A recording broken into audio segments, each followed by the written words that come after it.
No tripod. My tripod is coming. Ah, no, it's Rambo style. Yeah, exactly. We had to park on the other side, and so my colleagues went first to the security and or at the arrivals. And, The arrivals are a little later. yes, There are people but arriving we booked the space in.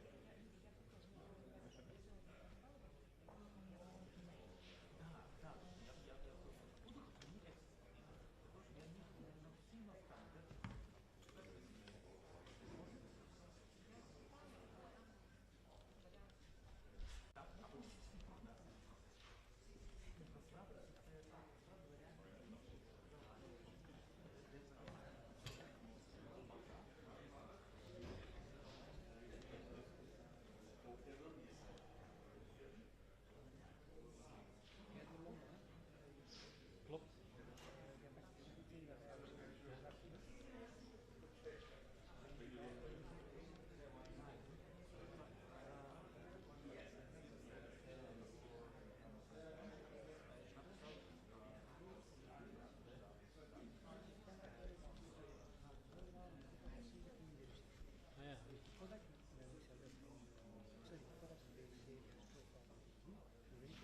Ja.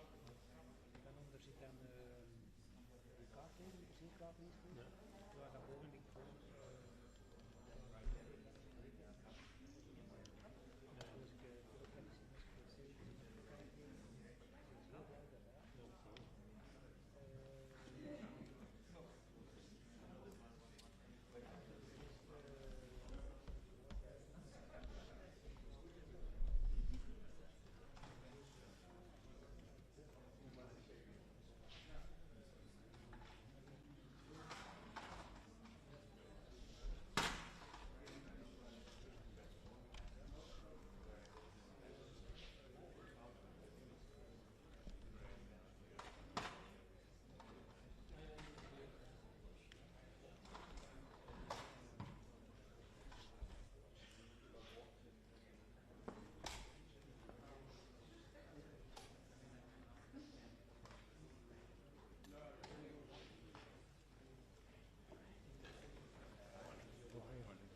morning, everyone.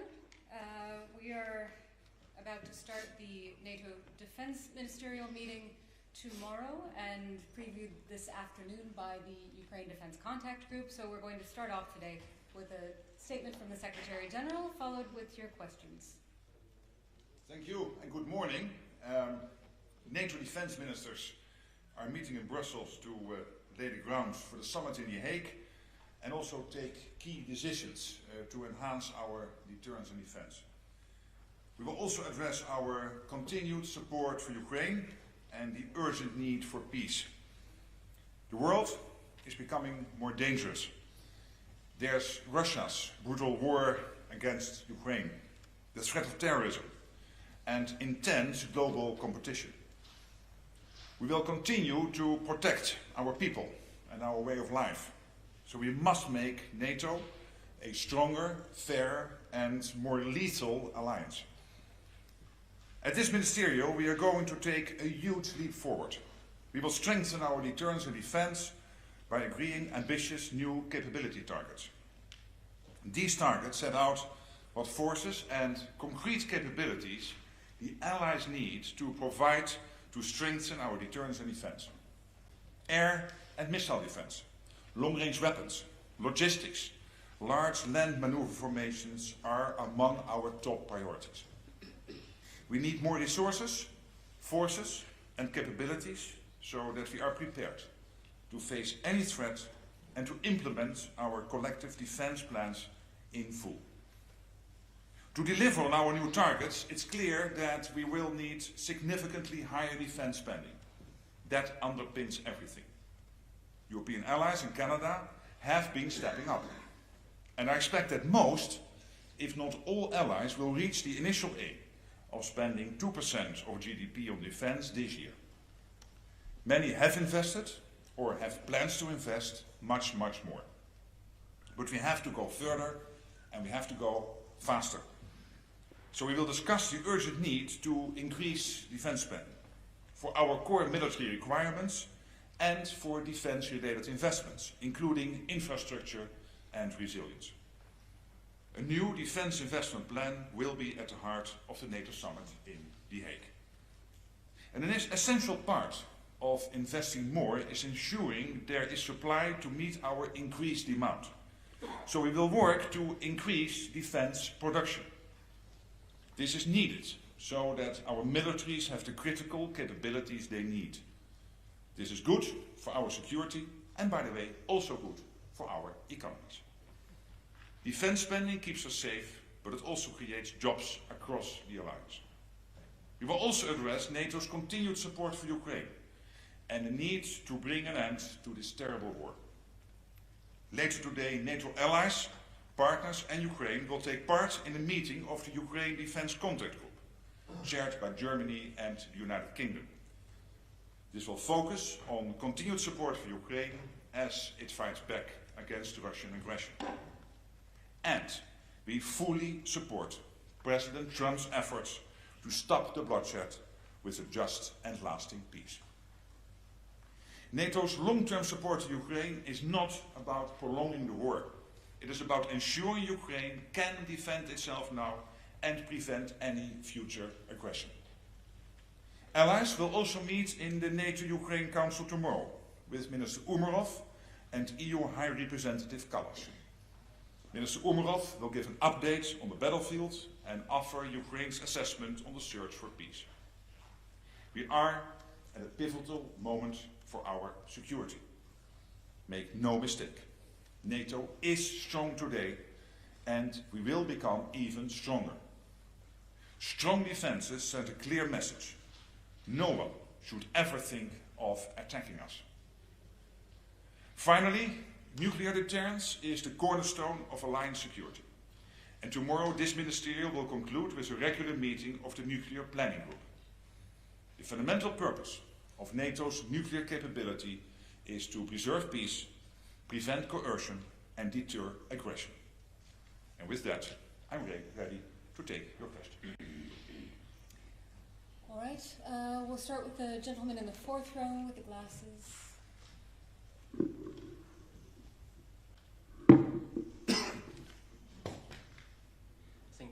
Sven-Christian Schulz, Redaktionsnetzwerk Deutschland, German Newspaper Network, R&D.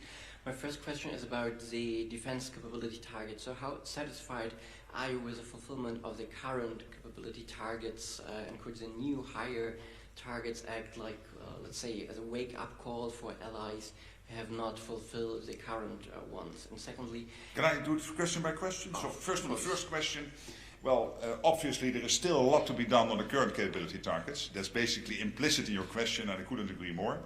And we need to do much, much more than what was basically encompassed in the current capability target. So that means that this week is so important, because we will agree. And that means that we will assess the gaps we have in our collective defense to be able not only today to protect ourselves against any Russian aggression, the Chinese build-up, look what is happening between China, North Korea, Iran and Russia, etc., etc. But also to do this in the future, that we are able to defend ourselves, not only now, today, but also in 3 to 5 years. Your second question. Thank you. Regarding the peace negotiations with Russia and Ukraine in Istanbul, after this negotiations, peace does not seem any closer today. So with this in mind, are you convinced that peace is possible through negotiations with Putin, or is he just gambling? What I think is we really have to commend is the fact that President Trump broke the deadlock.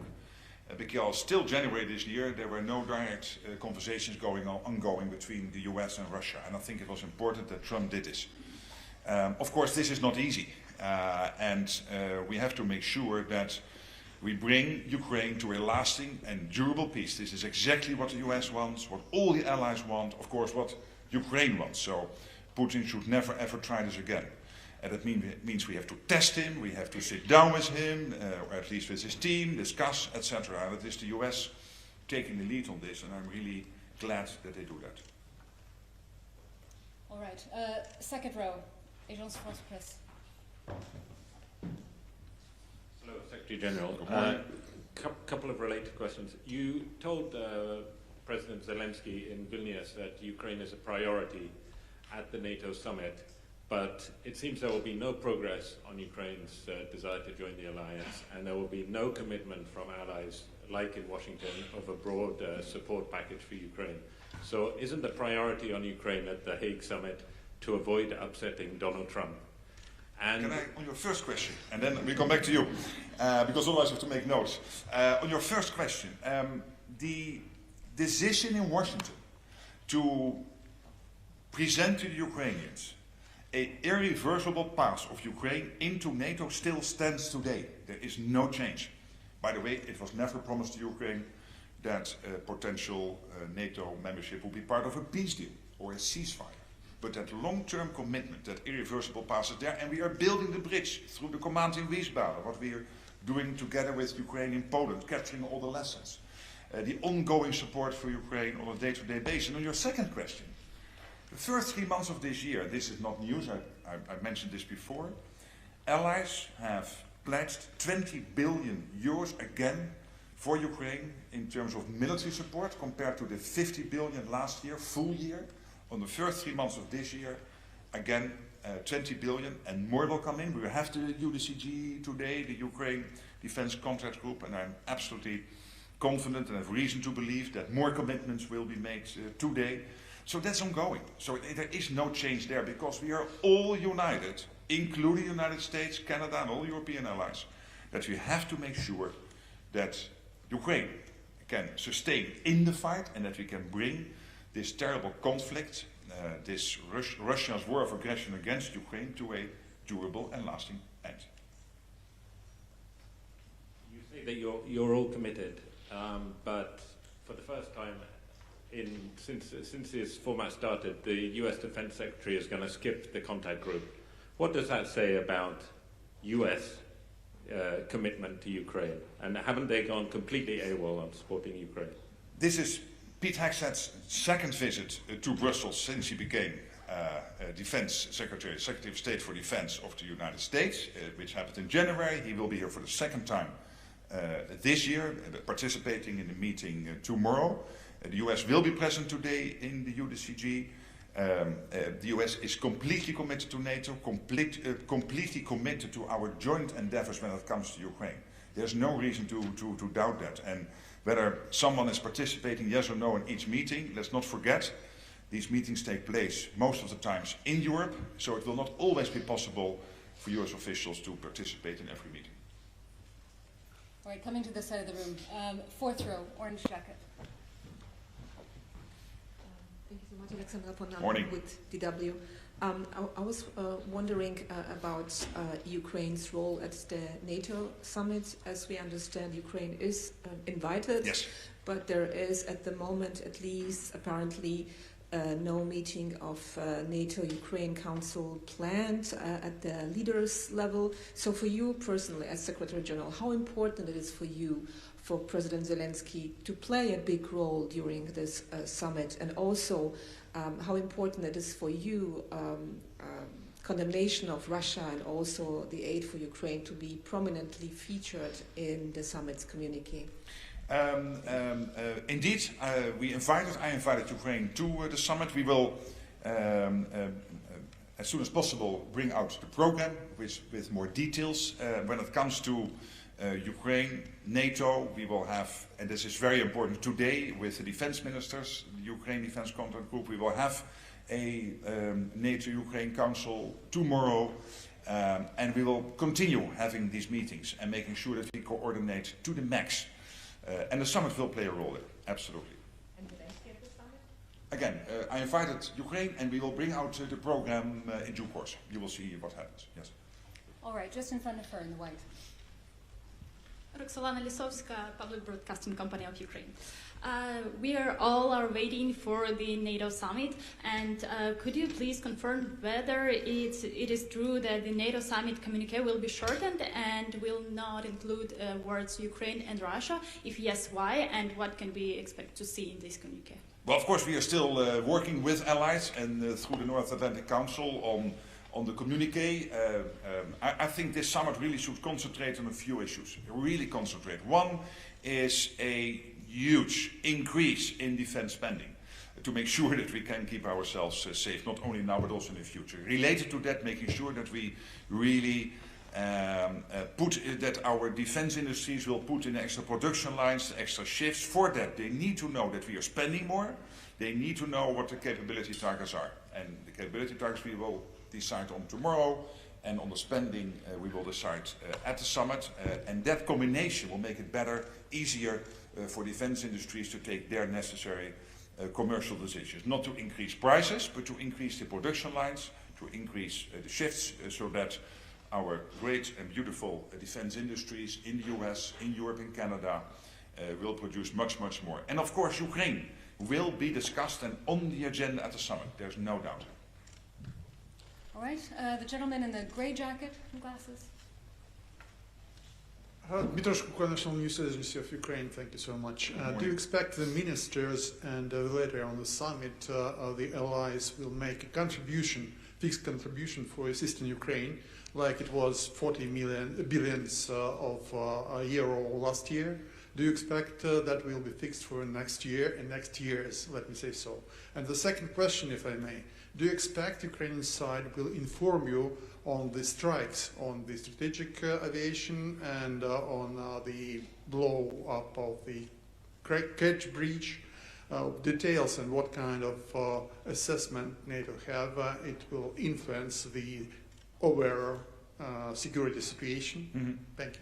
Well, on your first question, it's even better. We don't have to wait till the summit, because as we speak, over the first 3 months of this year, NATO allies have again committed, pledged 20 billion to Ukraine. And again, this compares to the, in total, 50 billion, which was pledged last year, from which 60% came from the United States allies, so Canada and the European allies. 59-60%, so almost 60% of that 50 billion. These first 3 months of this year, in total already 20 billion pledged, and there will be, I'm absolutely convinced, much more. And today's Ukraine Defense Contact Group will be helpful here. So I think that is important. And when it comes, of course, to the events last Sunday, clearly that's for Ukraine. And let's not forget that the capabilities they hit were the capabilities the Russians were using to attack innocent people going about their daily lives in Ukrainian cities and communities. I think we really should take note of that. Okay, fourth row center.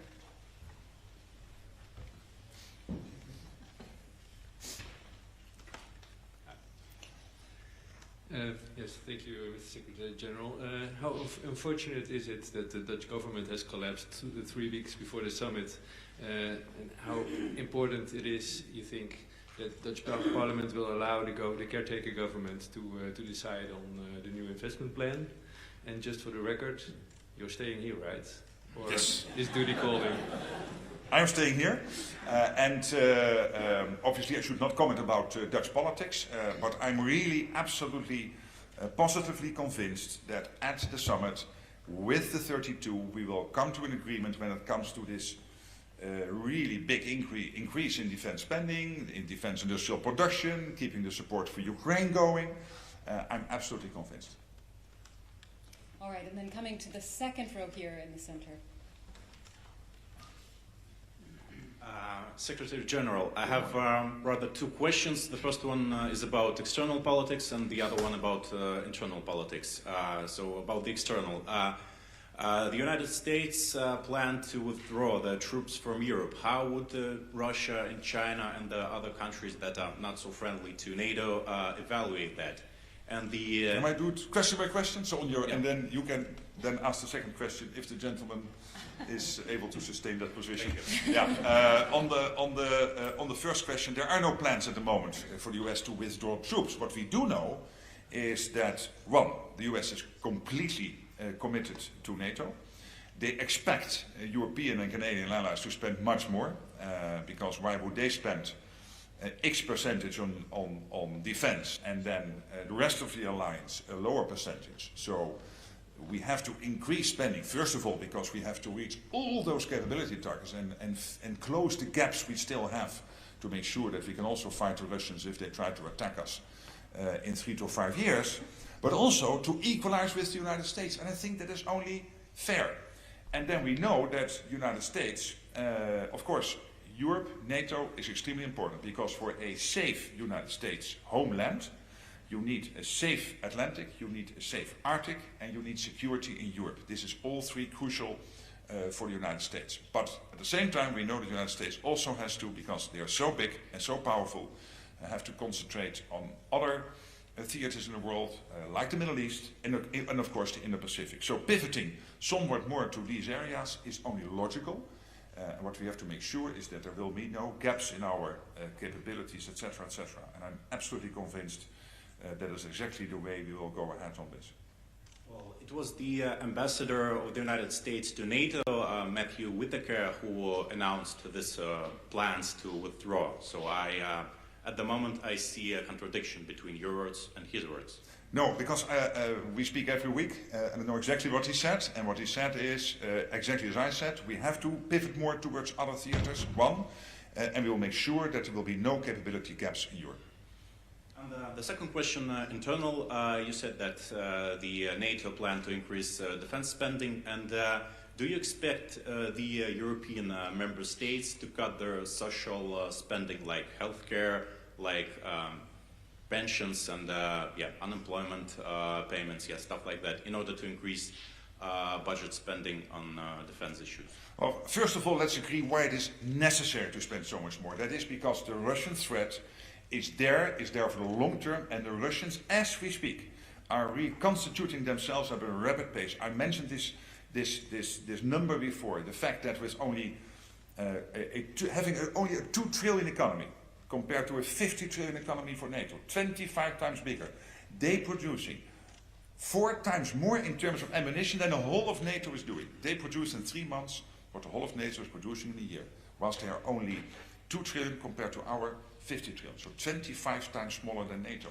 So that means that we really have to ramp up our defense spending. Munition, priority number 1, but also all the elements I mentioned, including command and control, maneuverable land formations, long-range missiles, air defense systems, etc., etc., to keep ourselves safe. Then, of course, if that means for countries increased defense spending, you will come to the political question where to get it from. And then it's up to the politicians and the national consensus how to do this. And there are generally 3 areas. You can increase taxation, you can increase the debt, or you can try to find savings elsewhere. But this is up to national politicians, not up to me. I only need to make sure that collectively we have what we need to prevent us from taking out the Russian language courses. All right, and just next to him in the second row. Hi, thank you, Secretary General. I'm Sam Brazil from the independent Russian outlet Meduza. I have 2 questions about the Baltic region. NATO countries are already challenged today in the Baltic region with sabotage attacks regularly and Russia's shadow fleet, among other things. So first question, is NATO prepared for a potential Russian hardcore attack in the Baltic region? Well, first of all, we are always prepared for every eventuality, and Vladimir Putin should know that if he would try, that our reaction will be devastating, and he knows. What we have to make sure of is that it is not only devastating today, but that it will also be devastating and very effective in 3, 5, 7 years from now, and that's why we have to spend more. When it comes to the Baltic region, but this is also true for the Black Sea and for other NATO areas, there is the constant threat of attacks on our critical undersea infrastructure.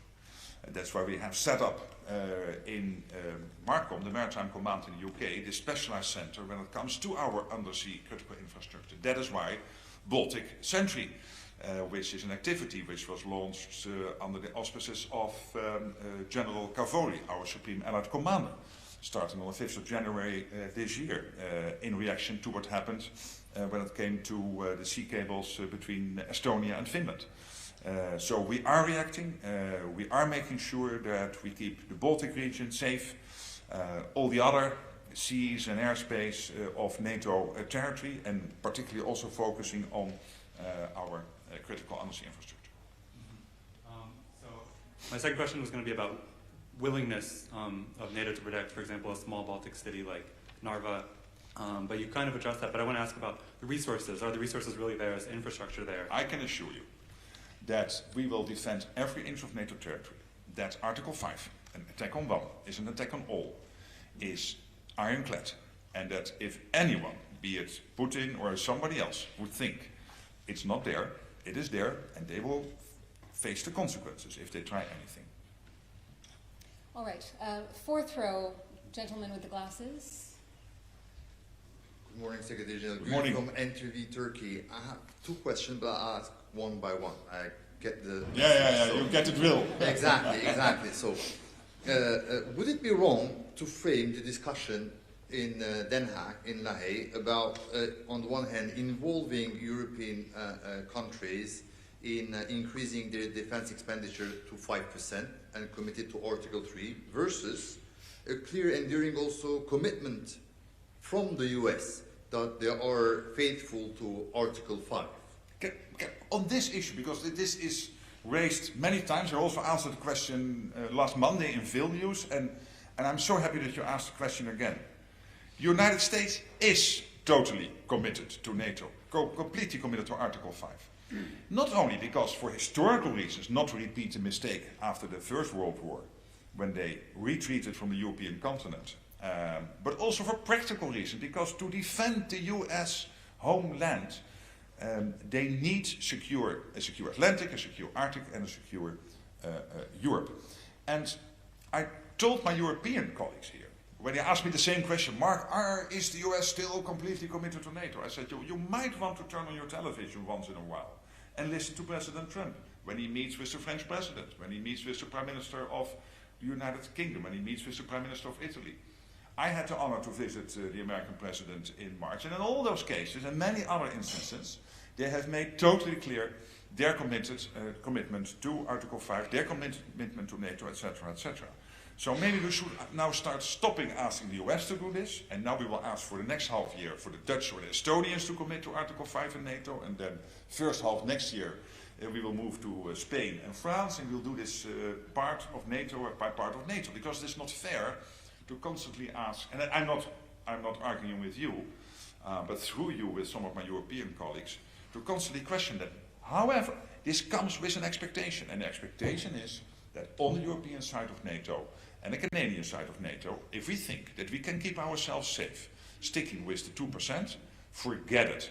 Yes, the next 3 to 5 years, but then we are in great difficulty, and the US rightly expects us to spend much more to defend ourselves with their help, but also to equalize, which is only fair, with what the US is spending on defense. And the second question is with regard to the war-fighting readiness. It's a topic that you also raised in B9, and it's, I guess, the topic today. But is there enough resources and political will to, within the alliance, to on that very matter, bearing in mind that this 1 billion citizens adopted the Feyenoord motto, we don't want words, but we want deeds? Yes, exactly, and that's exactly what we have. NATO is the most powerful defense alliance in world history. It's even more powerful than the Roman Empire, and more powerful than the Napoleon Empire. We are the most powerful defense alliance in world history. But a defense alliance needs maintenance and needs investment, and that's exactly why in NATO we have this whole system, the NATO defense planning process, now leading to an agreement on the capability targets, and that means that we will have exact clarity on where are we and where should we be if we want to be able to defend ourselves not only today but also in 3, 5, 7 years. Listen to the German chief of defense who said this week on the record that within 4 or 5 years the Russians might be able to attack us. Well, I and all my colleagues want to prevent that because we want to stay free, we value our way of life, and we don't want any form of Russian dominance over NATO territory. All right, just in front of him, Reuters. Andrew Gray from Reuters. Secretary General, you said that Ukraine is invited to the summit at The Hague. When you say Ukraine, do you mean specifically President Zelensky? And is he invited to the summit itself? Would there be a NATO-Ukraine Council? Or just to the dinner? And if that's the case, isn't that a diplomatic downgrade on previous summits? As I said to your colleague, we will publish the program in due course. All right, coming here, fourth row, the woman in the peach jacket. Thank you, Binna Chung with South Korean news agency Yonhap. The newly elected South Korean president took office today, so yes. What would be your message to him? And in this regard, are you now in a position to officially announce the invitation of IP4 countries to the Hague Summit? Thank you. Well, again, on the program, we will publish that in due course. But of course, there is a tradition of the IP4 participating in NATO meetings. And personally, I very much look forward to working with the new Korean president. And I wish him luck and well in his important endeavors. It's not an easy job because there is so much at stake, of course, in the Indo-Pacific, in Korea, but also in his relations, the very important relations Korea has with the rest of the world. So I'm there to help, to support, and to build that relationship, and I really look forward to doing that. And I wish him every success. All right, I think we have time for a couple more questions. The woman here in the front. Hi, thank you. Ksenia Polska, Deutsche Welle, Ukrainian and Russian. I have a question on the spiderweb operation carried out by Ukrainian armed forces in Russia. It's a couple of questions, so maybe, yeah, we know the drill. Has the attack changed the perception of what Ukraine's and Russia's armies are capable of? And has it changed the balance of power in a way that could actually affect the negotiations? I think there's good reason for me not to comment on everything happening at the battlefield. You know, Ukraine has our full support. All allies want Ukraine to be in the best possible position in the peace talks. We want to bring this conflict to a durable end. And when it comes to the specific operation last Sunday, as I mentioned to one of your colleagues, clearly what they targeted is Russia's capability to hit out, to target with missiles and other means innocent Ukrainian civilians in cities, in communities all over Ukraine. And I clearly take note of that, but let me not comment on every step and then assess what that means for the standing and the war, etc., because that's not always helpful. question. Of course. My newsroom, my newsroom is expecting. I cannot let you go without asking. But you said you don't want to go into details. Still, I have to. Was Ukraine using intelligence of NATO allies for that Pavutino spiderweb operation?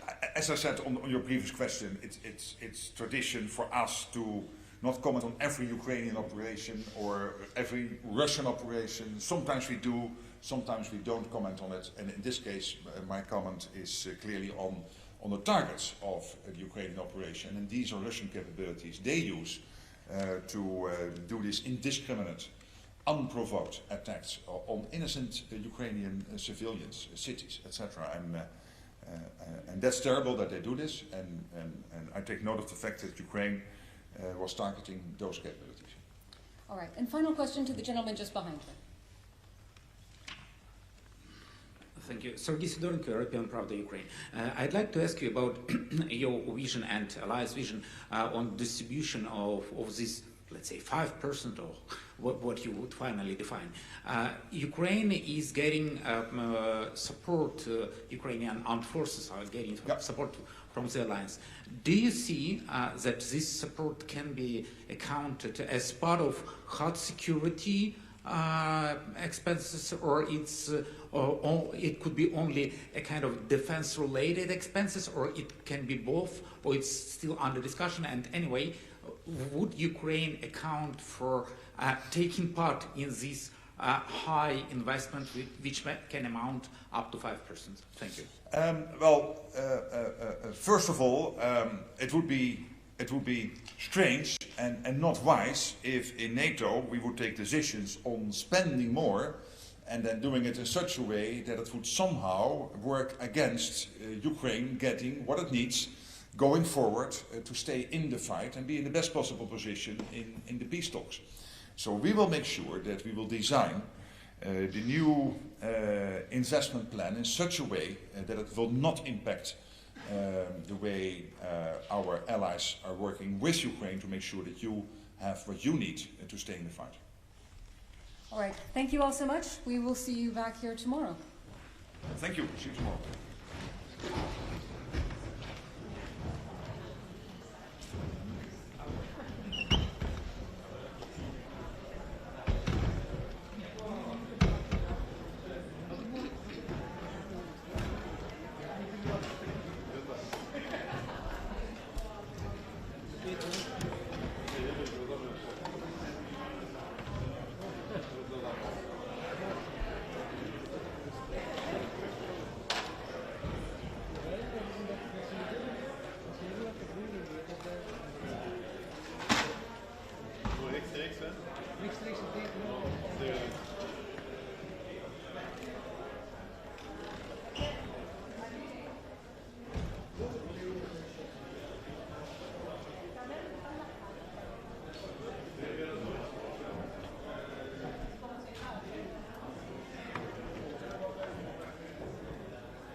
So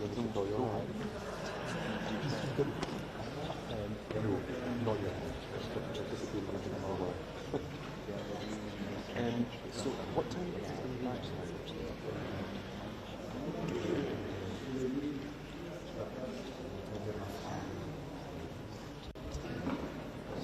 That's when I back in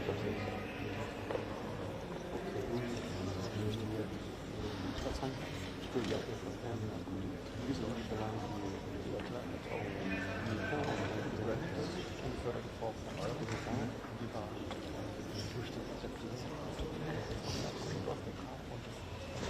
yeah, I thought maybe later, so after that, it has all this before, or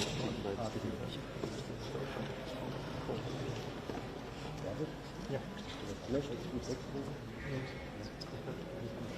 Diese Frage war nicht so. Ja, die sind gut.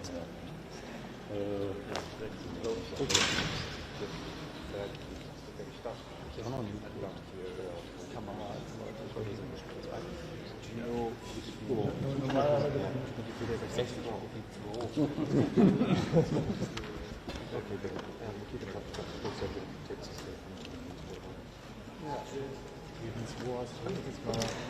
das ist aber ja Nummer, die ich schon mal gehört habe. Übel im Blauen. Der Dienst.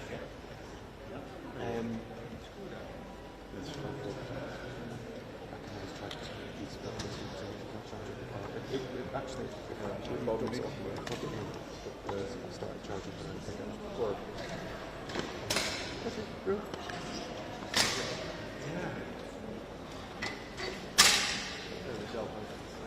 Thank you. Any problem with your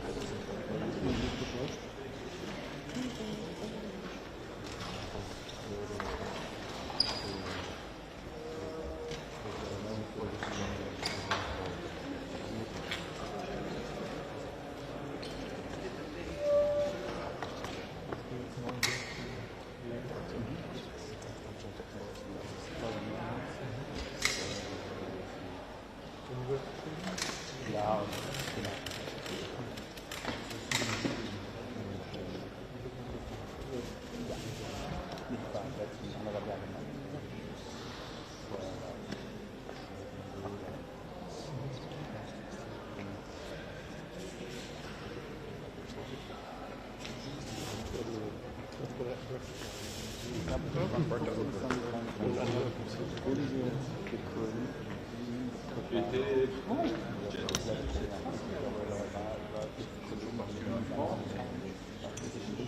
Dit is stond bij de aarde.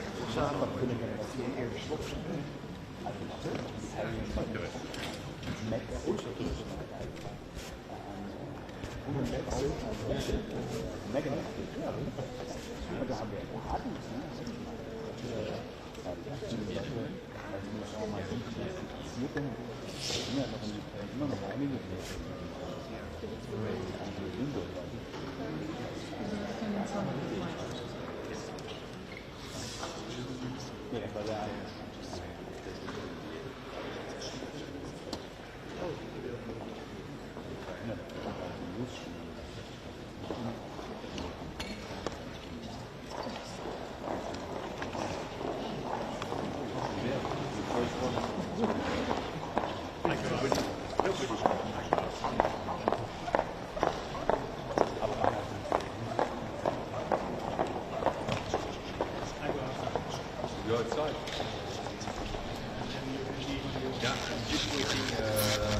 Yeah, but normally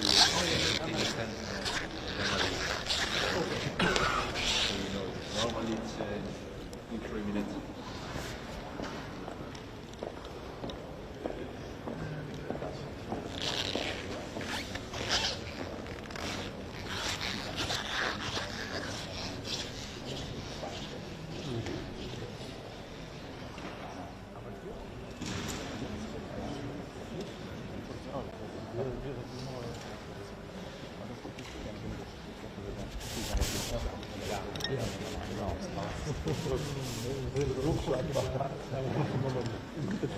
Nee, aber stimmt, ja gut, dann ist das vielleicht auch noch falsch.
erzählt, unter anderem in Pokrovsk.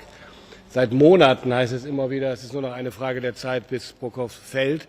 Es ist bis heute nicht gefallen. Die Streitkräfte der Ukraine halten den unerbittlichen Angriffen weiter stand. Jede Nacht werden Dutzende von Raketen und Hunderte von Drohnen durch die ukrainische Luftverteidigung zerstört und abgefangen, selbst dann, wenn die Zahlen dieser Marschflugkörper und Drohnen dramatisch hochgegangen sind. Am Sonntag, und das wissen Sie alle, ist zudem ein wirklich spektakulärer Schlag mit Drohnen gelungen, weit im russischen Hinterland, unter anderem gegen russische Langstreckenbomber in Sibirien. Das ist eine beachtliche Leistung, die man gar nicht hoch genug einschätzen kann. Tausende Kilometer von der ukrainischen Grenze, von der Front entfernt. Dann der Angriff auf die Brücke von Kertsch. Also eines zeigt das, oder zwei Dinge zeigt das sehr eindrucksvoll. Erstens, die Ukraine gibt nicht auf. Im Gegenteil, sie ist kreativ, sie ist motiviert nach wie vor und sie verteidigt sich, wo immer sie kann, sehr erfolgreich. Und die zweite Botschaft ist aber auch klar. Es zeigt nämlich Putin und der russischen Bevölkerung, dass die russische Führung ihre strategischen Ziele, ihre militärischen Ziele in der Ukraine bisher nicht erreichen konnte und auf Sicht auch nicht scheint erreichen zu können. Umso wichtiger ist, dass Deutschland die Ukraine genauso wie die anderen europäischen Partner in ihrem Abwehrkampf weiter unterstützt. Beim Besuch von Rustem Umerov letzte Woche in Berlin haben wir vereinbart, dass Deutschland die Produktion von weitreichenden Waffen in der Ukraine finanzieren wird. Damit setzen wir unseren Plan um, und der ist wichtiger denn je, künftig verstärkt direkt in die ukrainische Rüstungsindustrie zu investieren. Vor Ort geht das alles noch schneller und die Kapazitäten sind auch noch da. Der Vorteil: Noch in diesem Jahr kann eine erhebliche Anzahl von weitreichenden Waffen produziert werden. Die ersten Systeme können schon in wenigen Wochen in den ukrainischen Streitkräften zum Einsatz kommen. Außerdem haben wir verabredet, die Lieferung von Luftverteidigungssystemen, Waffen und Munition fortzusetzen, und wir finanzieren, und auch das wird immer wichtiger in der jetzigen Phase des Krieges, Instandsetzungseinrichtungen in der Ukraine sowie einen Großteil der Satellitenkommunikation. Meine Damen und Herren, Sie wissen, einer unserer Schwerpunkte von Anfang an war die Stärkung und die Aufrechterhaltung der ukrainischen Fähigkeiten zur Luftverteidigung. Daher werden wir die Initiative Immediate Action on Air Defense erneut auflegen. Sie war finanziell ein beachtlicher Erfolg. Im vergangenen Jahr konnten wir rund 1 Milliarde Euro von Partnern einwerben. Daran wollen wir anknüpfen und die Initiative fortführen als Enduring Action on Air Defense mit hoffentlich gleichem oder größerem Erfolg. Außerdem, und das wird dann morgen der Fall sein und heute, darüber hinaus vergrößert sich die Gruppe der Unterstützer, die beim Aufbau der ukrainischen Fähigkeiten zum elektromagnetischen Kampf mithelfen wollen. Belgien, Estland, Italien, Schweden und die Türkei wollen sich unserer Capability Coalition anschließen.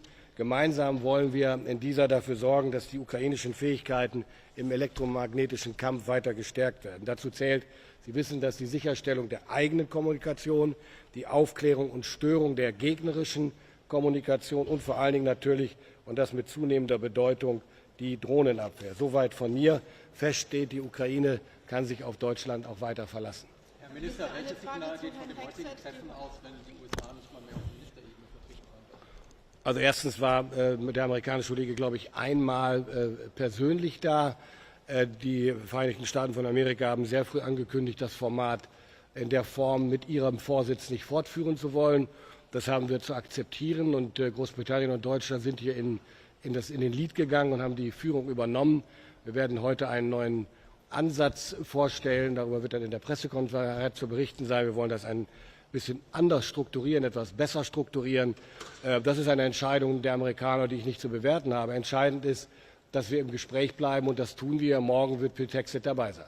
Herr Minister, eine Frage zur spektakulären Aktion, die Sie ja schon erwähnt haben. Dabei sind ja Bomben zerstört worden, die auch ein Teil der russischen nuklearen Abstreckung sind. Jetzt wird mit einer massiven Antwort der Russen gerechnet. Wie bereiten Sie sich darauf vor? Was erwarten Sie? Wird das hier besprochen werden? Also Rustem Umerov wird sicherlich dazu nachher Ausführungen machen, womit Sie rechnen und worauf Sie sich vorbereiten.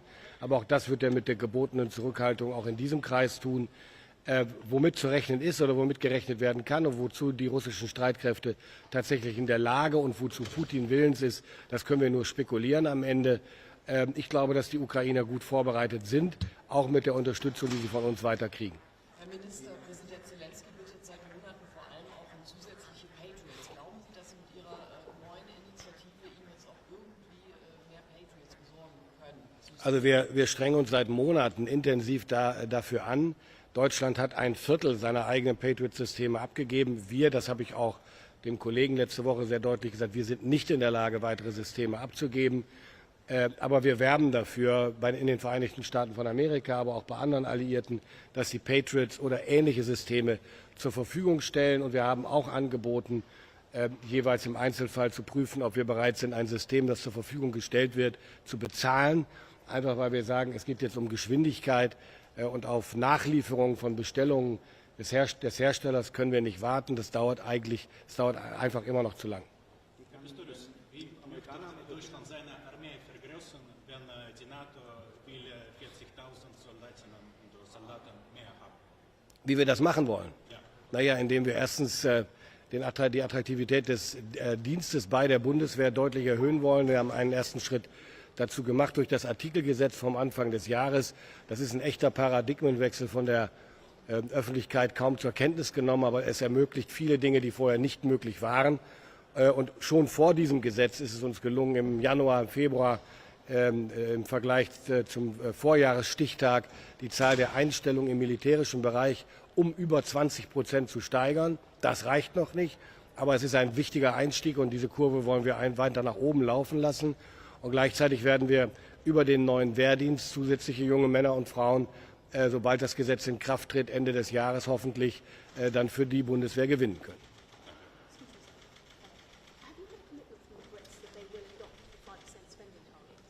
We will discuss that later when I meet John Healey. Die Amerikaner scheinen nicht mehr bereit, ihre finanzielle Unterstützung für die Ukraine fortzusetzen. Wer kann denn in der Allianz und wie diese Lücke schließen, wenn die sich machen? Also Ihre Hypothese besagt ja, dass es so scheint, als ob. Und ich sage, bislang gibt es keine Anzeichen, dass das endgültig ist. Es kann passieren, ja, aber die Europäer sind bereit und Deutschland ist bereit, hier in die Verantwortung zu gehen. Was wir kompensieren können, wird sich zeigen. Wir zeigen aber sehr klar, dass wir entschlossen sind, die Ukraine hier nicht alleine zu lassen und zu tun, was nötig und möglich ist, um die Ukraine in ihrem Abwehrkampf zu unterstützen. Und wir setzen weiter darauf. Der Bundeskanzler wird ja heute nach Washington reisen, dass in seinen Gesprächen dort Bewegung erreicht werden kann. Okay, vielen Dank.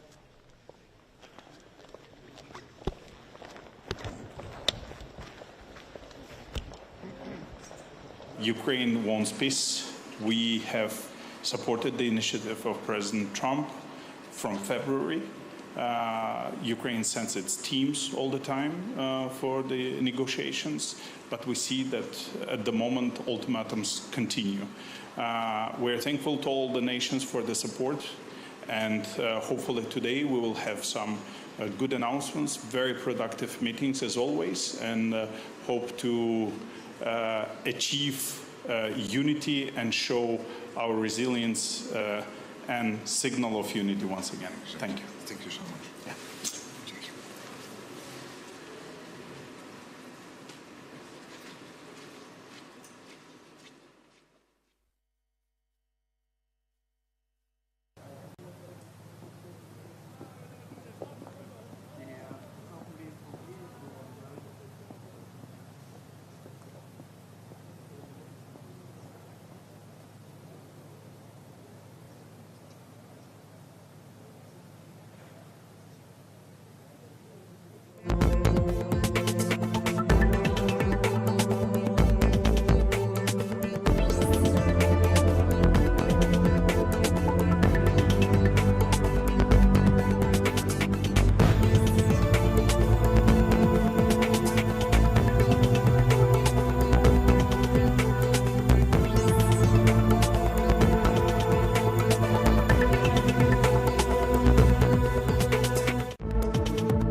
have 4% for defense this year, and we are going to have about 5.5% for defense for the next 5 years since 2026, because we understand that basically Russia do not care. They are not interested in our declarations and papers.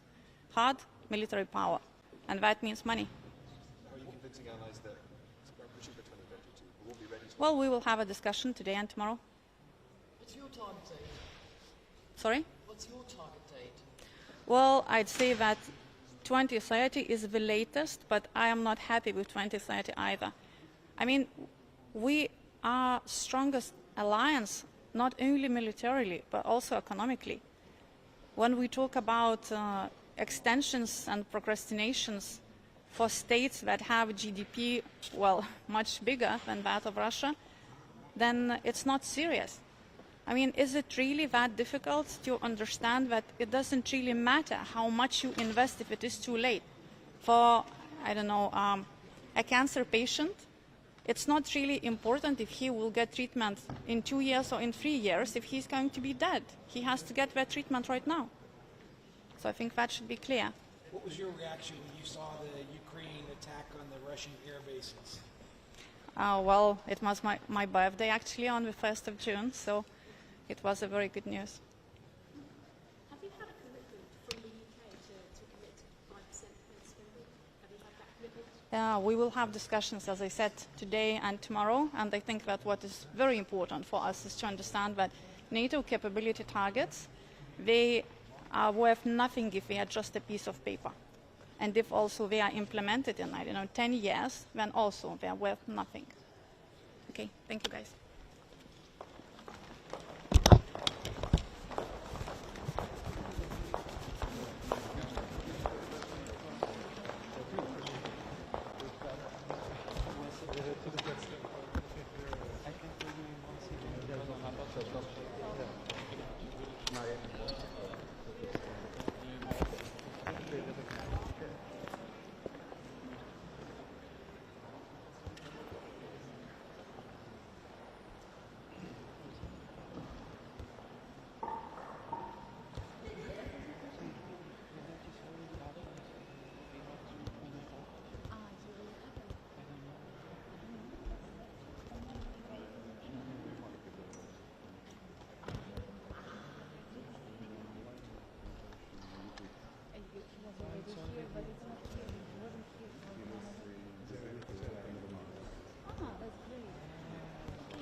Ja, precies, ja, ja, ja.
Goedemiddag. Kunt u ons duidelijkheid verschaffen of Nederland in staat is om de NAVO-top inderdaad een commitment te geven voor een nieuwe NAVO-norm van 5%, waarvan 3,5% voor militaire aanpak? Yes, so maybe let me start in English and then I will come to some Dutch questions. We in the Netherlands have a new political situation since yesterday, but regarding international security, regarding defense, our support to Ukraine, the position of the Dutch government will remain the same. Our efforts will remain the same. So basically we will continue business as usual, you could say, because of course the international threats are still the same. And in order to protect ourselves and to strengthen both our military and our alliance, we need to continue the important work we do. So the efforts and the position of the Netherlands will remain similar. For today's UDCG, I announce a new support package of 400 million in maritime security. This will include more than 100 vessels, patrol boats, transport boats, interceptors, special operations craft, so a broad array of more than 100 vessels. Secondly, the package also includes sea drones, over 50 sea drones. And third, it will also include weapon systems, sensors, reserve parts, training, so a full package to strengthen the maritime security of Ukraine. This is very important because we do see that the Russian threats in both the Black Sea but also around Kherson and in the Dnieper River are increasing. So this is very important for Ukraine to protect itself against that. And also, of course, we want to support Ukraine in freedom of navigation and maintaining the trade routes and the sea routes. So an important support package that we announced today. What kind of signal is coming from this UDCG when the United States are not even represented at ministerial level anymore?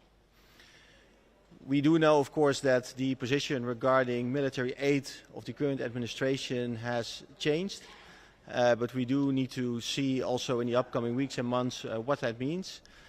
We also see that Russia and Putin are not willing to truly negotiate.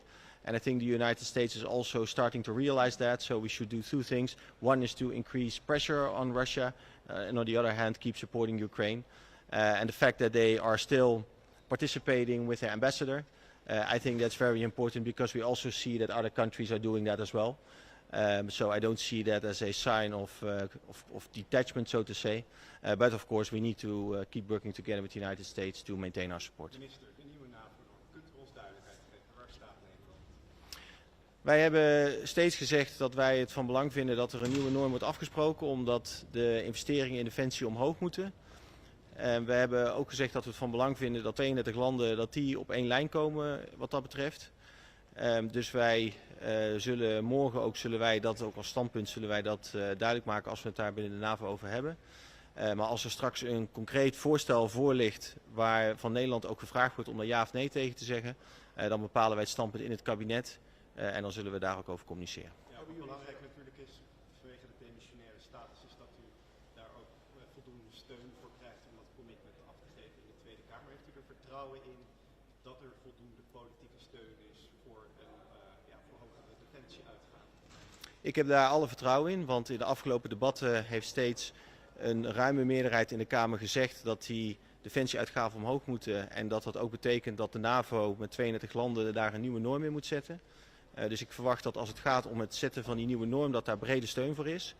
De vervolgvraag die ook na de top zal komen over hoe dat dan moet worden gefinancierd, dat is een bredere vraag die ook meer tijd zal nemen en waar nog langer over gesproken zal worden. Maar het op zichzelf instemmen met een hogere norm, daar verwacht ik brede politieke steun voor.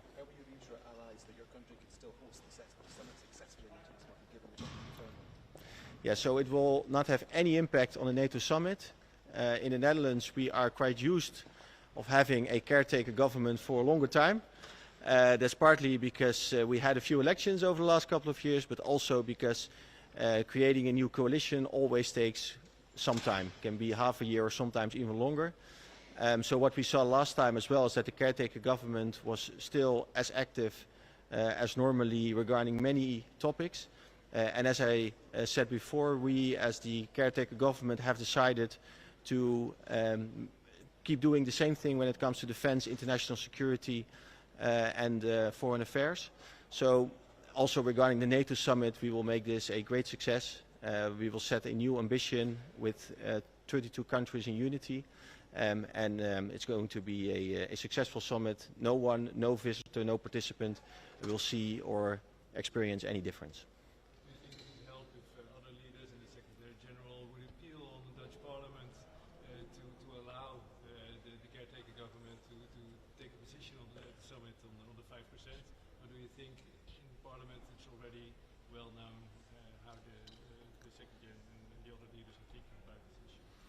No, I think most parties or many parties in the Dutch parliament, they do understand the threats that we are facing. They do understand the necessity to invest more in defense. They also see the value of setting a new norm, of setting the Hague investment pledge. They expressed that in previous debates as well. So I don't think that they need another call from anyone. But it's always good, of course, to have different people explain. Secretary General of NATO, also military commanders, also defense ministers like myself, to explain more about the threats that we are seeing, but also our intelligence agencies are seeing, and therefore also explaining the need for our security to invest this additional amount of money. What do you make of this Ukrainian operation Spiderweb, and what does it mean for the security of Dutch air bases like Leeuwarden? I think it has shown us once more how Ukraine is able to exceed any expectations, how Ukraine is able to use its creativity to surprise us. What we have seen also over the last couple of days, I think that Ukraine has shown us that if we keep supporting them and if our deliveries remain solid, that they can do remarkable things. So for me, it's only an encouragement to do even more.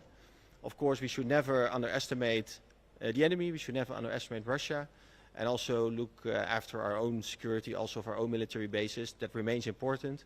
But we don't see any new threats after what Ukraine did, so that's not a reason now to do something addition. But we need to remain alert and first and foremost support Ukraine to make sure that they can continue the fight. Do you think that 2032 is a realistic goal? One of your colleagues just came by and said it will be too late, it will be after the war. So we do need to talk about this. I think we need to find a balance between the military necessity, the financial, where the countries can implement it, where the countries can financially include it in their budgets. We also need to make sure that 32 countries are aligned on this. So we need to find a balance with this. But given, if I look at it from a military perspective, of course there is a great urgency. So we should not set the goal too far into the future. Sir, do you believe a 5% amount of GDP being spent on defence, which is now being demanded by the Americans, is realistic? Is that something that you could afford? So I think there are two things that we need to separate. One is to set the goal.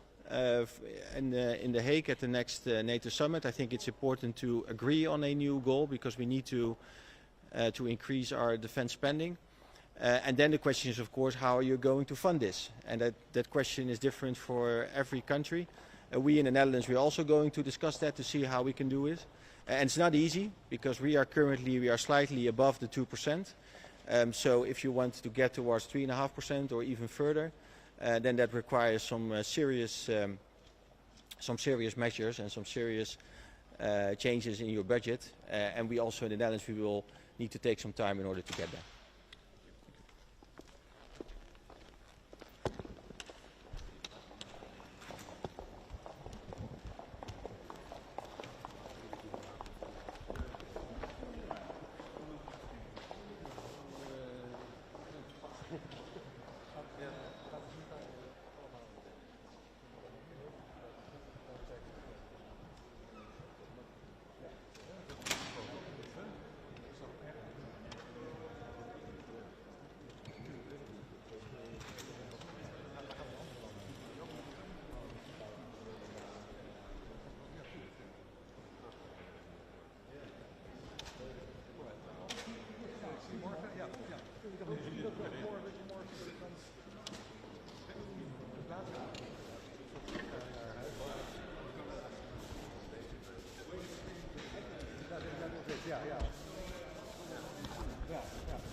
Ladies and gentlemen,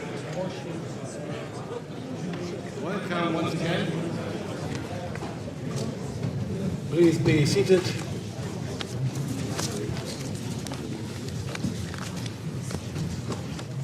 I'm very happy to see you all here again in Brussels for our UDCG.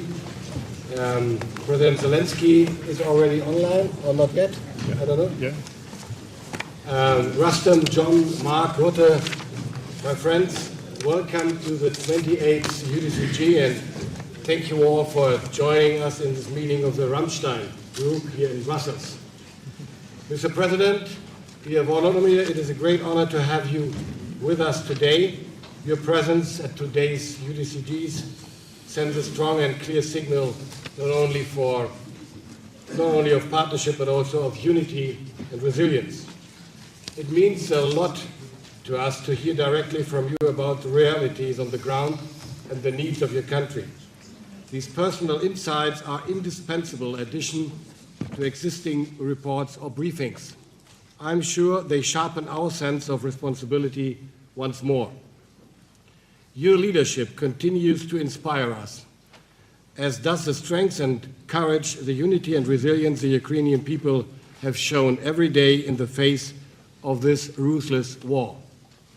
Let me reassure you, we stand firmly by Ukraine's side, now and in the future. We will continue to support your country politically, financially, militarily, and in humanitarian terms, for as long as it takes. Thank you for being with us today, and let me now, without further ado, give the floor to you.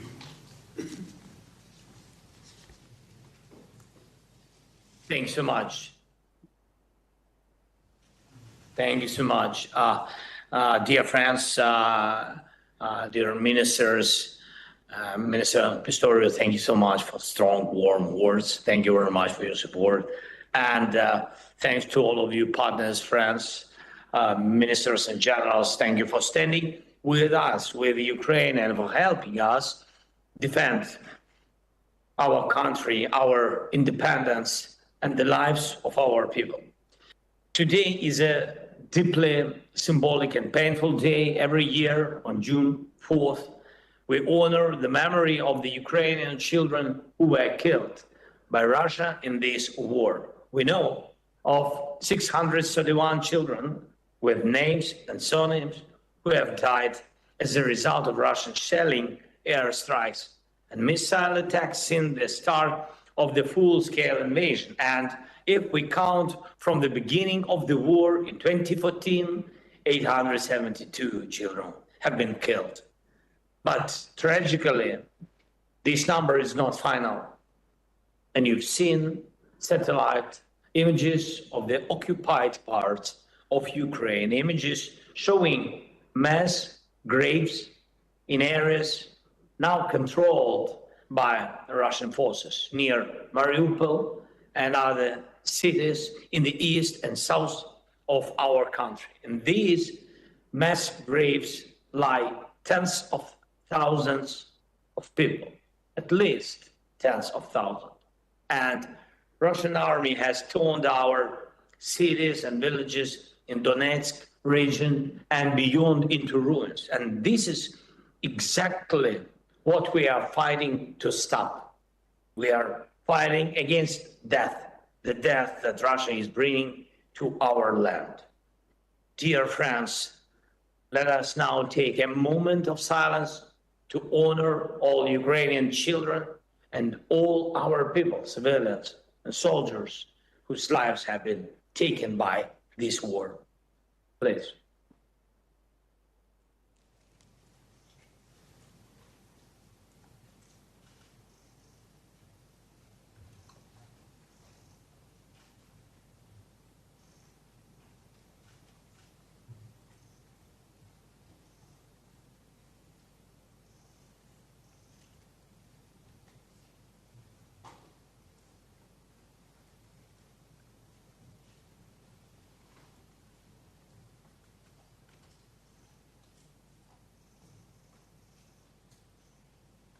Thank you very much. Thank you so much. And we have no doubt that we can push Russia toward peace. But for that, we must continue to pressure Moscow with all available tools and step by step make its aggression meaningless. First, air defense. The stronger our air defense is, the less value Putin sees in attacking our cities and villages. So please, let's continue strengthening our air shield. I thank every leader, every country, and each of you who is already helping. But you also know we need faster deliveries of air defense missiles and systems. Our team has provided clear data on the number of systems we need, especially Patriot systems. And these are the most effective way to force Russia to stop its missile strikes and terror. And we have also started discussions with some of your countries about localizing the production of air defense systems such as NASAMS, IRIS-T, SAM-T, and others in Ukraine. Let's make it happen. These systems will strengthen our shared security because what we build here will protect us all. Second, investment. We already have strong partnership for producing weapons in Ukraine, and several joint projects are already up and running, and we need to scale this up by at least 50%. Ukrainian industry still has significant untapped capacity. It just needs financing. Our team can provide you with detailed calculations. And our soldiers, especially those on the front line and involved in operations like Spiderweb, are proving that our drones truly save lives and deliver real results. We only have 17 billion available for weapons procurement from our own national budget for our 35 billion industry. The funding gap is 18 billion. It's crucial that today's Ramstein meeting results in real agreements for joint production and investment in Ukraine's defense industry. I urge you to stay fully engaged in building new defense packages for our soldiers. Third, the coalition of the willing. We have already started working with some of the countries here on real security guarantees and political steps to prevent the war from spreading or starting again. I thank each country already involved, but we need to stay practical to prepare decisions, infrastructure, and coordination. Let's speed this up at the team level. And, dear friends, one more thing. We must not allow Russia to blur reality or mislead the world. Moscow must be forced into diplomacy. We need ceasefire. We need real peace. We need real security. And we must use every method available to achieve this. Our front line and our defense, our production and technology, our work to build a real security architecture. And we must be effective in all of it, I'm sure. Thank you to everyone who is helping us. Thank you. Slava Ukraini. Thank you, Mr. President, for your introducing remarks. I could not agree more. It's about support Ukraine as long as it takes, and whatever we are able to achieve within our within the limits of our available means. This is the absolutely most important thing we have to achieve in the weeks and months to come. And beside that, I could not agree more when we talk about ceasefire and real peace. And it is not about peace for any price, it's about peace and freedom and sovereignty. So let's work on that together in the month to come. Once more, a warm welcome on behalf of John and me to all of you joining us and accepting our invitation once more. And let me highlight in the beginning, quite personally, first of all, I'm back on board and have just started my second term as Germany's defense minister. I'm really happy about that. While this is formally a new chapter for us in Germany, the truth is the work never paused. Following up on our conversation in Berlin last week and to what I said earlier, Rustem, let me again assure you that our support for Ukraine will continue to be a priority, both for the German government and also for me personally. This is a matter close to my heart. Germany wants to help Ukraine end this war from a position of strength. Russia resorts to anything to achieve its aims. Russian troops are trying with all their might to make further territorial gains in the Donbas. They continue to target Ukrainian cities and civilian infrastructure with air and drone strikes, including in areas far away from the front line. However, to me, this is a sign of weakness, not of strength. Russia's air raids of the past weeks, its attacks with drones, cruise missiles and glide bombs against cities and civilian infrastructure. These are all signs of moral and military weakness. These actions are Russia's attempt to hide the fact that its frontline troops are making hardly any progress against Ukraine's brave defenses. Russia's illegal war is killing not only Ukrainian military personnel, but also Ukrainian civilian men, women, and children. At the same time, Russia pays no mind to its own losses. Every inch of Ukrainian territory they capture comes at such a devastating cost, paid for with losses we cannot even imagine. Yet Putin has not accomplished any of his strategic goals.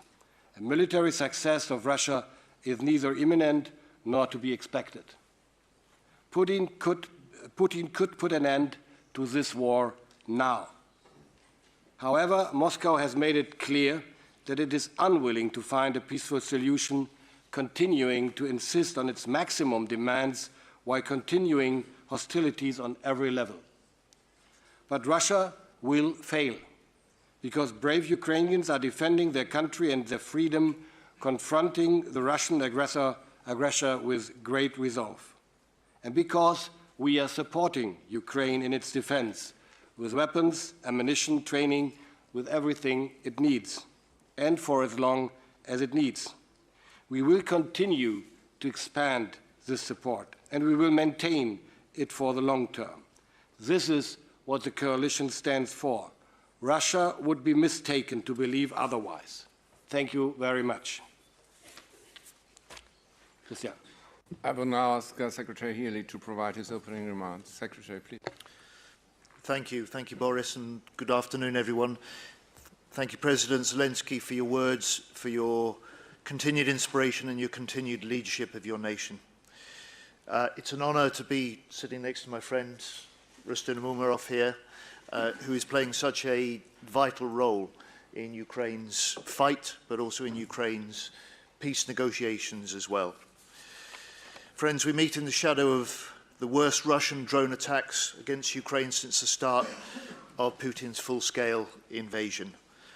Cities hit, homes destroyed, civilians killed, and Russia is now routinely firing over 300 drones a day into Ukraine.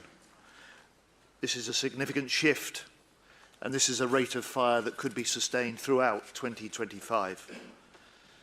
And 3.5 years into this war, President Putin continues to prove he's not for peace.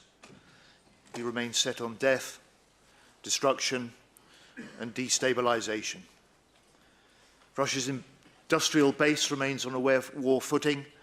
Russia's government budget is 20% spent on the military, and Russia continues to frustrate the ceasefire talks. And yet Ukraine continues to fight with such huge determination and courage, continues to inflict deep damage on the Russian military.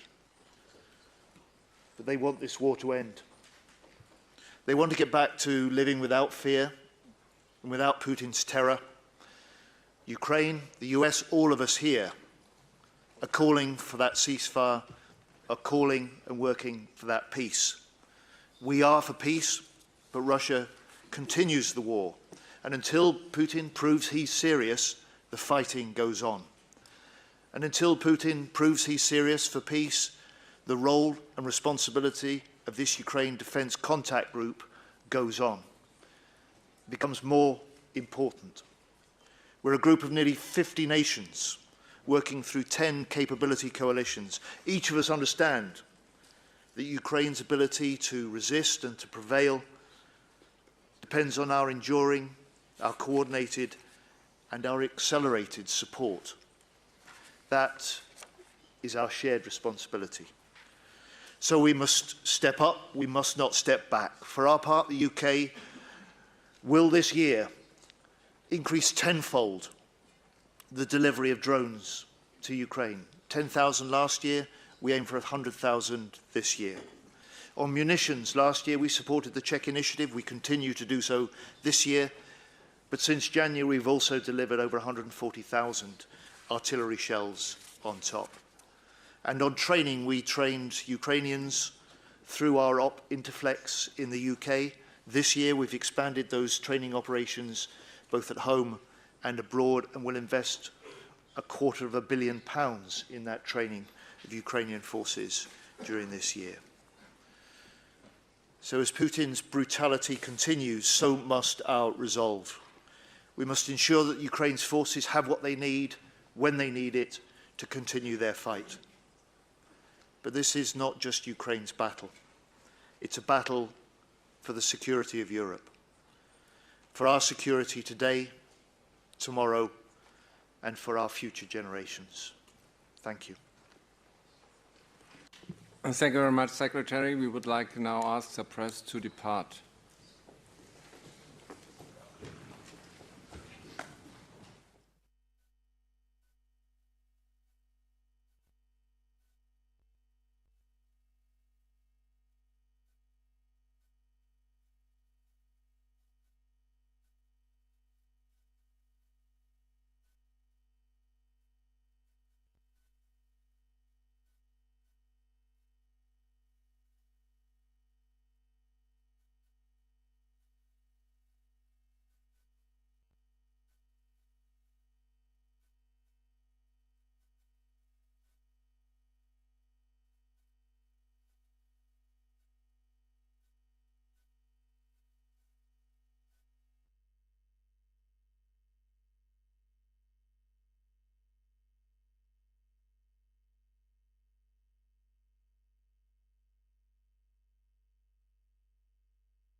the political correspondent at Financial Times, Anna Gross, who joins us from inside Parliament. Good afternoon to you, Anna. Just let's first of all focus on the announcement today made up in Manchester in the north of England, a sign that, particularly when it comes to rail, they want to boost infrastructure outside of London and the South East. Exactly. I think the message that Rachel Reeves wanted to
enduring and our accelerating support for Ukraine.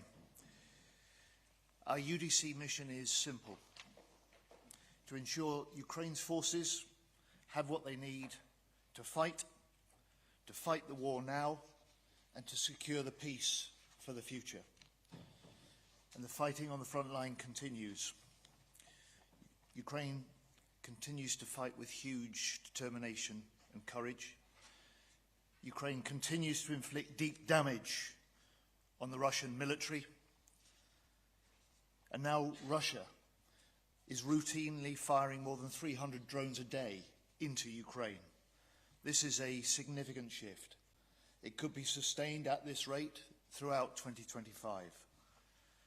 Cities hit, homes destroyed, civilians killed.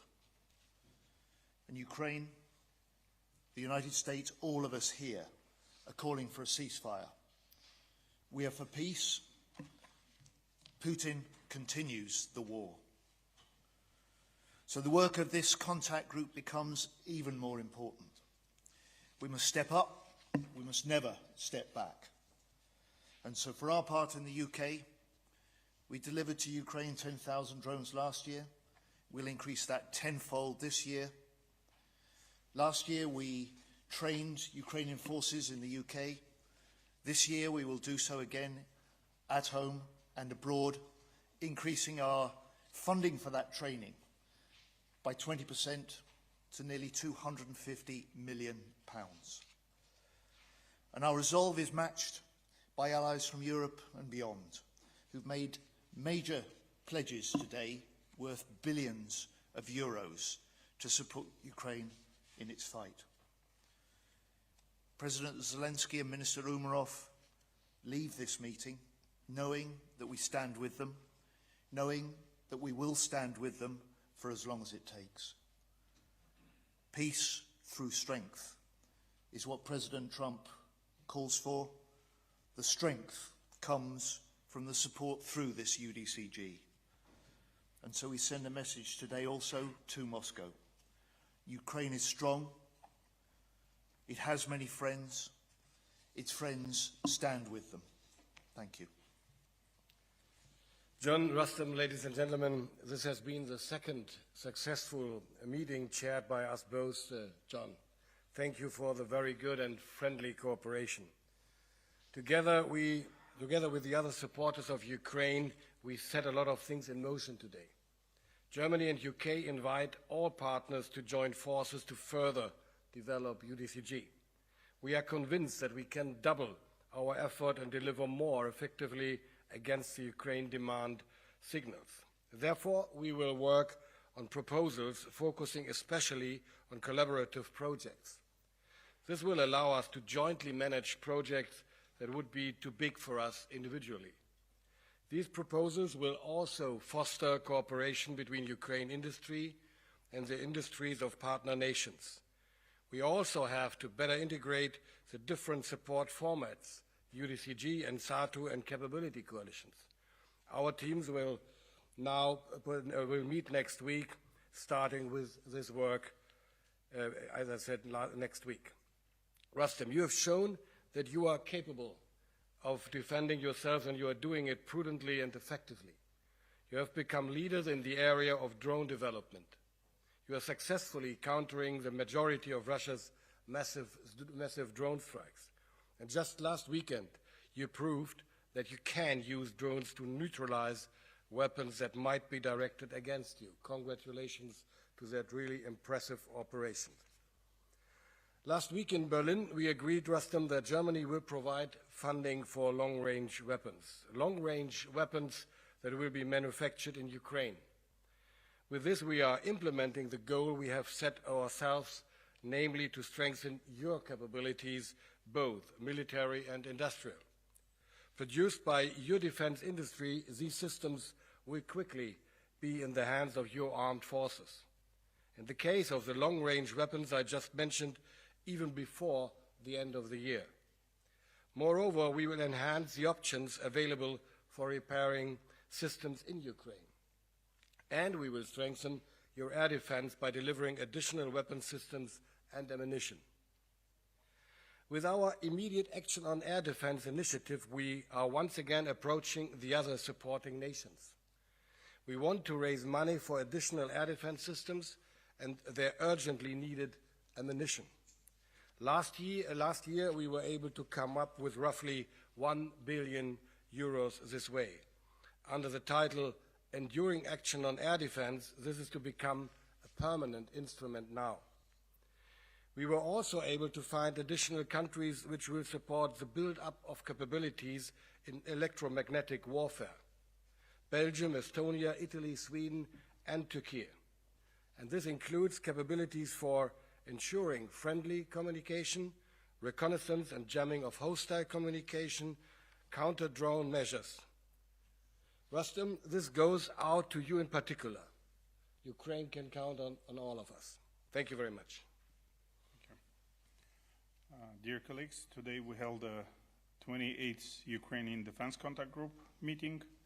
UDCG remains the most important platform for coordinating our international military aid to Ukraine. Our meeting sends an important message to the free world supports Ukraine in its fight for a just and lasting peace. Today's meeting of UDCG marked a new stage in our joint efforts. We always discuss and was today also approached by some of our closest partners who are providing billions in military aid to Ukraine and who are building joint ventures with us and buying from Ukraine industry for Ukraine needs. Our partners came to me and asked if Ukrainian companies could build factories for producing their cutting-edge products in their countries. Ukraine's military needs are the most important factor for us. I always stress this in our conversations with partners, and our partners said that they are willing to fully pay for all the production from these factories, and that our partners will even appropriate more funding for this. We agreed that products produced under Ukrainian license abroad will go to Ukraine so long as the war lasts. We're looking forward to considering all proposals from the interested partner states. We didn't have the name confirmed yet, but we call it for now Rammstein Investment to Industries Initiative, which is a strategic shift. Under this initiative, Ukrainian companies could invest in our UDCG partner countries, and companies from UDCG countries can build their mega factories in Ukraine. We'll build drones, missiles, ammunition, and other weapons together. Ukrainian drones have changed the battlefield, and now they will change how Rammstein countries prepare for future threats. The Rammstein Investment for Industries is a major step forward in building a stronger defense of freedom. We hope that the Rammstein Industries Investment to Industries initiative will be supported through the SAFE program. This is a program from EU that will provide up to 150 billion euros for weapons production.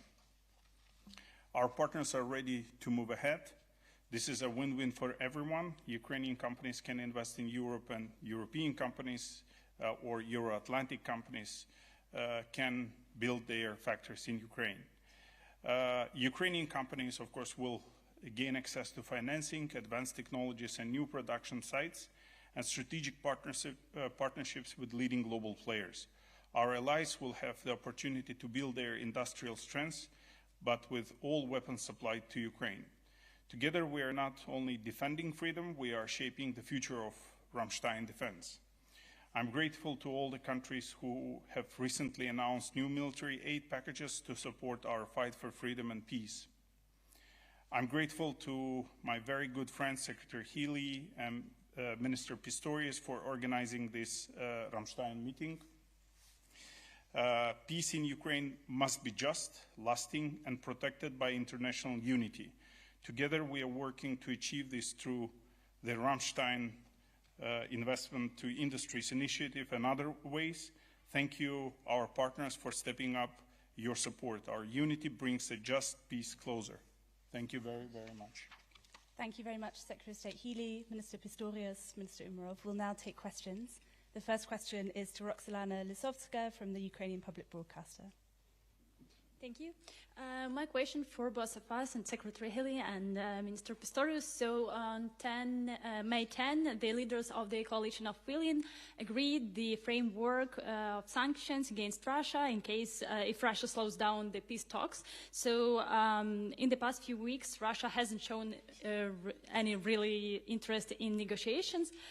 Should we expect those sanctions to be applied? And if yes, when? And also, I have to ask, were Britain and Germany aware of Operation Spider's Web, and how can you assess it? Well, to begin with the second question, there is no answer as far as Germany is concerned. I really admired what they were doing over there, but it's not my role to give a comment on that. So I'm sorry for that. The first question, we were talking about that issue several times, and I think it is a matter just of a couple of days whether there will be another stronger sanctions or not. This is not up to me. It's a decision of the entire government in Germany. But of course, we are in close contact with the European Union and with our partners and with UK to discuss that. But I don't have, at least not for the moment, a concrete answer for you. I'm sorry for that too. So hats off to Ukraine for Spider's Web. It reminds us that Ukraine can inflict deep damage on the Russian military. It reminds us that Ukraine is very much in this fight and determined to prevail. And we, as the nations standing with Ukraine, are determined to support in whatever ways that we can. And on the coalition of the willing and the announcement of sanctions, it's quite clear that this war must end in the end at the negotiating table and not on the battlefield. It's why President Trump's ceasefire initiative is so important. Putin has talked about peace but shown he's unwilling to negotiate. And so more pressure must be brought on Moscow to come to the negotiating table, to negotiate seriously, because Ukraine has demonstrated it stands willing for peace. US is trying to lead those negotiations, and we as nations supporting Ukraine will do everything we can to help that process. The second question is for Johnny Beale at the BBC. Thank you very much. I know Peter Hegseth did not turn up for this meeting, but he is expected to arrive tonight. We are told by his ambassador to NATO that he will come with a very clear-cut message, and that is that, in his words, every ally must commit to investing at least 5% of GDP on defence and security, starting now. I'd like to ask Secretary Healy, I mean, you haven't even been able to give a clear-cut commitment on 3%, so are you worried you're going to disappoint your US allies on this? If I could ask Minister Pistorius, when will Germany commit to 5%, and by when? What sort of timetable are you looking at, if you even can meet that? Mr. Umarov, if I could ask you, sir, I think we've been told that Ukraine will be represented at the NATO summit in The Hague later this month. Can you tell us whether President Zelensky will be attending? We're not clear on that. Thank you. So summit discussions are for the summit. But those summit discussions will not just be about funding profiles, they will be about the crucial capabilities that each one of the 32 nations will contribute in the years ahead to strengthening NATO's collective summit. But those summit discussions will not just be about funding profiles, they will be about the crucial capabilities that each one of the 32 nations will contribute. In the UK, we've recently released our strategic defence review that sets out a 10-year vision for how we'll transform Britain's forces, reinforce our NATO first contribution to this alliance, and we recognise the urgency. We're a government that's increased funding for defence by £5 billion this year, made the plans to increase to 2.5%, a level that the UK has not spent for 15 years, and we'll do that in 2 years' time. We will do that by switching money directly from overseas development aid. It's a tough decision to do. And as the Prime Minister said, we're committed to spending what we need to deliver that strategic defence review.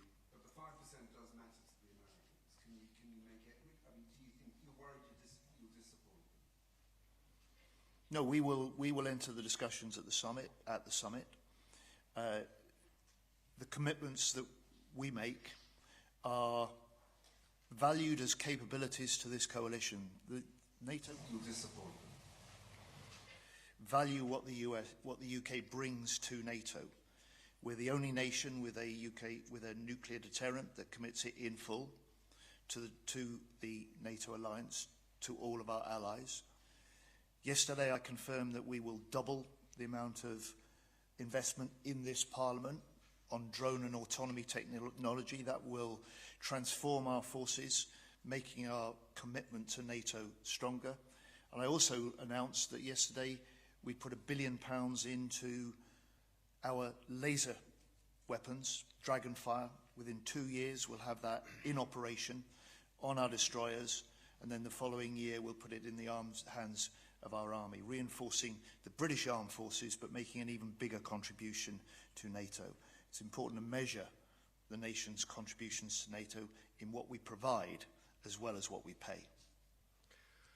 In the first place, I would like to highlight that there is nobody who really postulates 5% by anybody from now on, because this is really unrealistic. What we are talking about is to increase the percentage in the years to come. This is possible and certainly needed. We will, as John highlighted too, we will discuss that topic on the summit. And it's not about disappointing anybody. It's about negotiating about what is necessary and about what is possible. This is a negotiation between grown-up people and responsibilities in the nations. And what I rather prefer to discuss about is we need and we must achieve the NATO requirements, the NATO capability requirements, and the national ones. This is our task, which has to be fulfilled up to 32 or 33, the latest, whatever. And that costs a ton of money. Let it be 2.5 or 3% or 3.5. But there's one challenge with it which nobody really discusses about. It's not only, as I mentioned earlier, it's not only about the percentage and the money and in euros or dollars or whatever. It is about how much money is really be able to be spent actually at the end of the year if industry is not able to deliver what we ordered. So if I had 3% of the German GDP, which would be 125 billion euros a year, and I can't spend it till the end of the year and have to give back 20 or 30 or whatever billion euros to the finance minister, this guy would be happy, but I wouldn't have spent and I wouldn't have achieved 2% or 3% or whatever. So we have to find a realistic compromise between what is necessary and what is possible really to spend, and we need new instruments for doing that and to enhance the possibilities of our industry in Europe and beyond to produce more than they used to do before. This is a challenge, so it's not only about percentage, but I know I'm not naive. We will discuss about 3.5 or 1.5%, whatever, but what we need is to remain realistic. If we are invited, we will definitely consider it. We shall be invited. You know that Ukraine sometimes not invited. So this is the biggest challenge to us. You can't say who's coming. If, as I said, we will be invited, I'm not aware of this actually discussion because not my pot of coffee, but we definitely always consider. Thank you. The next question is for Sabine Siebold, Reuters. Umerov, another question on the summit. We've been hearing rumors there might be a NATO-Ukraine Council at ministerial level, which would affect you. So can you tell us whether there's a NATO-Ukraine Council planned either at defense ministerial level or at foreign ministerial level? And another question to Minister Pistorius. Sorry, again on the timetable for the 5%.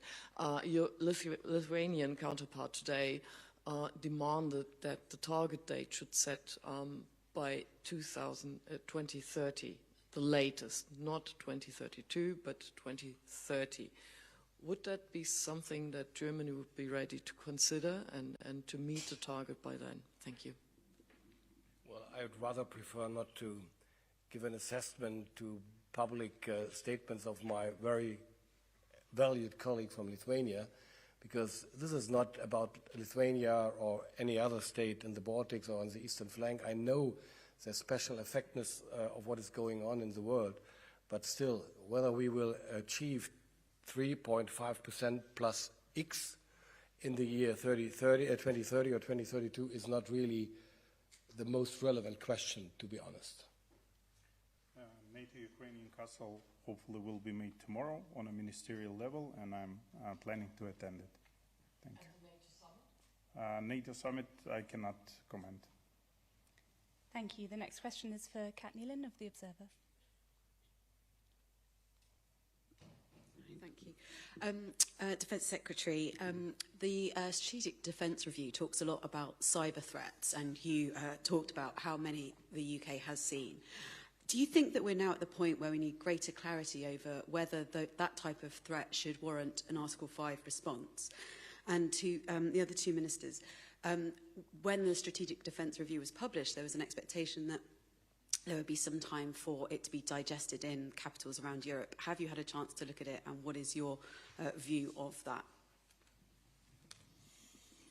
So you're right that the UK, and it will be the same for Boris in Germany, has been subject to an increasing level of cyber attacks. We in the defence field have been the subject of 90,000, at least 90,000 attacks in the last year, directed at defence across the board, all of which can be linked in some way to states.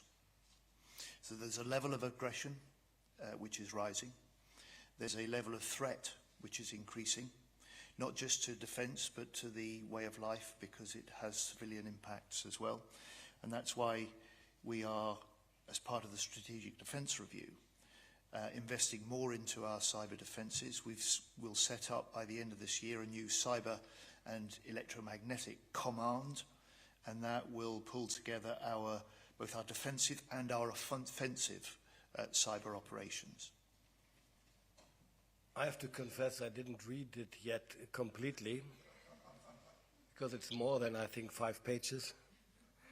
But I read kind of a summary, and I asked my experts in my ministry to give me a bigger overview of what is really written in it. Unfortunately, I don't really know why, but I didn't have the time for it for the moment, but I'm very curious to read it. It's a great product. Actually, thankful to Secretary Healy for sharing, and I started reading it. It takes a lot of time to come to UDCG meetings, so it's a good way to read. I didn't finish it yet, but it's a great product, and thank you for sharing. I think your journeys are longer than ours to get here. Definitely. But the answer to your question about Article 5, I think you'll find that NATO has already recognised that cyber and hybrid attacks could form the basis of an Article 5 appeal. But they haven't specified how or where that threshold might be crossed.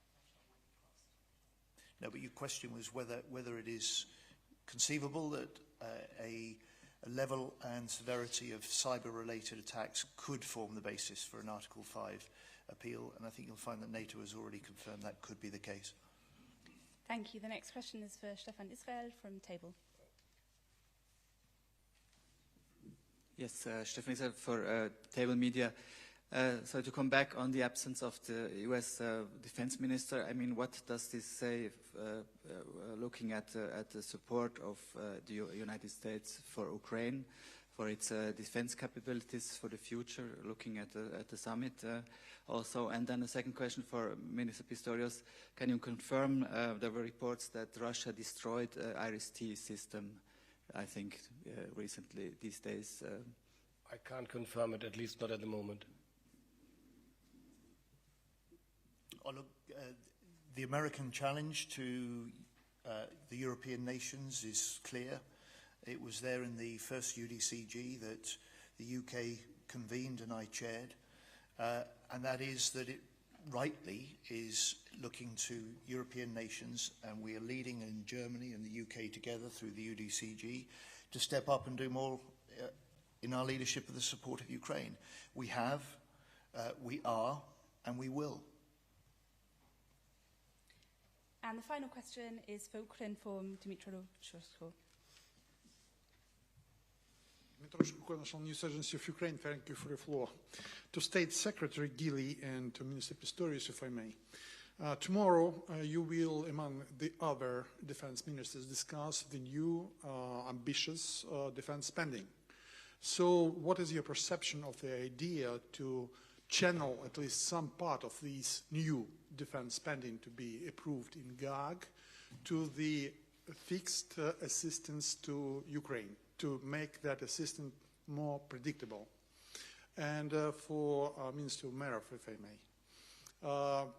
We know from the media report that China sharply reduced the export of components of FPV drones, not only to Ukraine, but also to European partners, so that to reduce the production of these kind of equipment. Had the front line felt that kind of development? And is it possible to fill the gap using the Ukrainian industries and maybe potential and capacity of the European industries also as well? Thank you. I'm sorry, it's my fault, but I didn't understand properly your first question. My first question was that do you accept the idea that the certain part of the new defense spending in each and every country could be channeled to the assisting Ukraine? For instance, 0.25, 0.1, and so on percentage. Thank you. Up to now, that was not a topic of the discussion. I don't know whether that is foreseeable for the summit or for tomorrow.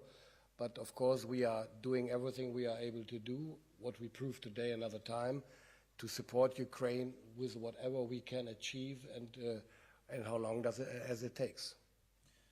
So the focus of the discussions I have with Minister Umerov, and I'm sure it's the same with Boris, the focus for our discussions at the UDCG here are: what does Ukraine most need?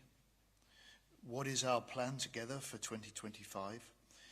And how quickly can we, as the nations standing with Ukraine, supply what is needed? And what we provide and how quickly we deliver it is more important than a sort of general discussion about levels of spending. But on levels of spending, in the UK, part of stepping up and speeding up our support for Ukraine means that in this year, we will be spending on military aid to Ukraine £4.5 billion. That's a higher level of support than ever before. And we will continue our support next year and the year beyond and the year beyond that for as long as it takes. Sorry, may I ask a follow-up question? There's been a lot of confusion today on this point. When you talk about GDP, I'm sorry, I'm Lara Jakes, I'm with the New York Times. When you talk about GDP percentages, whether it's 3.5% or 5% or whatever, will the definition of core military capabilities for domestic defense now include aid to Ukraine? I think that's what we're trying to understand, if that's part of the discussion right now. Thank you. It's not part of the discussion today at all. Yeah, I'll answer. Our capacity or capability in Ukraine to produce drones is up to 10 million drones, and it costs us $11 billion. We invest up to $5 billion, and there is a gap of $6 billion. So that's what I addressed to UDCG. As for your specific question, on FPV, we are able to produce ourselves, but we have a shortage of finances. On Mavic drones, which is Chinese production, there was reports of, let's say, that it was redirected to Russia rather than to Ukraine. And we have experienced the problems of purchases through different channels, through different countries. We've tried to manage to procure them from all of the UDCG members as well. And we, in addition to it, we started a program to localize these drones. We achieved it in several months, but before, from the time they start redirecting it, we had experienced problems, but now we have Ukrainian-made, let's say, products that we are procuring and closing the gap. Thank you. Thank you very much. That concludes this press conference. Thank you all. Thank you, Ministers. John?